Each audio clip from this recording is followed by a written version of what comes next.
Catatkan pelemahan ekonomi terendah sejak krisis ekonomi 19. Pandemi COVID-19 membuat perjalanan ekonomi Indonesia sepanjang tahun 2020 mengalami perjalanan yang cukup berat yang berujung pada resesi. Usaha kecil menengah ikut merasakan dampak merebaknya pandemi COVID-19. Sepinya pembeli membuat puluhan pedagang di Mall CBD Ciledug, Tangerang, Banten memilih tutup toko pada Selasa siang.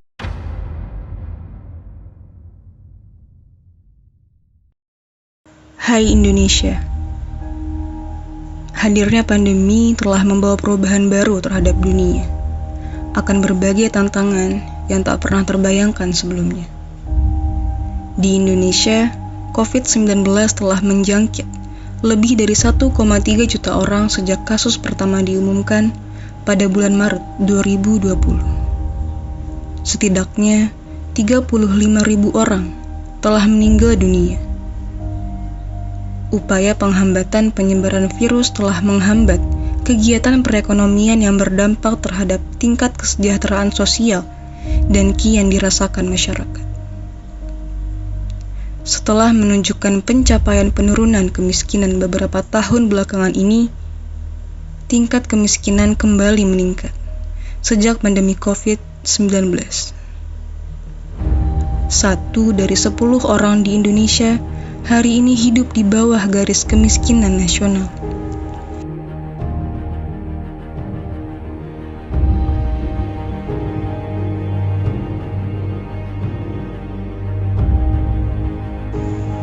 Pasar merupakan salah satu tempat kegiatan ekonomi yang terkena dampak pandemi COVID-19. Ada beberapa pasar yang tutup akibat pandemi. Selain ada beberapa pasar yang tutup akibat pandemi, banyak juga berbagai ladang pencarian nafkah ditutup karena tidak adanya dana untuk melanjutkan. Namun, ada banyak juga pasar yang masih bertahan di pandemi COVID-19. Dampak negatif terhadap keadaan sosial ekonomi dari pandemi akan menjadi jauh lebih buruk tanpa adanya bantuan sosial dari pemerintah.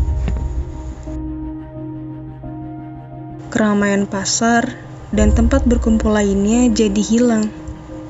Namun, dengan adanya teknologi saat ini, kita harus memanfaatkan media online dengan baik, yaitu dengan menggunakan e-commerce atau belanja online, karena itu merupakan salah satu cara yang bisa dilakukan untuk menghambat penyebaran virus COVID-19. Virus corona tidak hanya berdampak negatif, namun dapat pula memberikan dampak positif bagi perekonomian pada sektor UMKM berbasis online di Indonesia. Dan juga peluang memperkuat ekonomi dalam negeri juga dapat terlaksana karena pemerintah akan lebih memprioritaskan dan memperkuat daya beli dalam negeri daripada menarik keuntungan dari luar negeri. Dampak positif lainnya terhadap ekonomi ialah pengeluaran masyarakat berkurang dan hemat biaya transportasi karena aktivitas di rumah saja.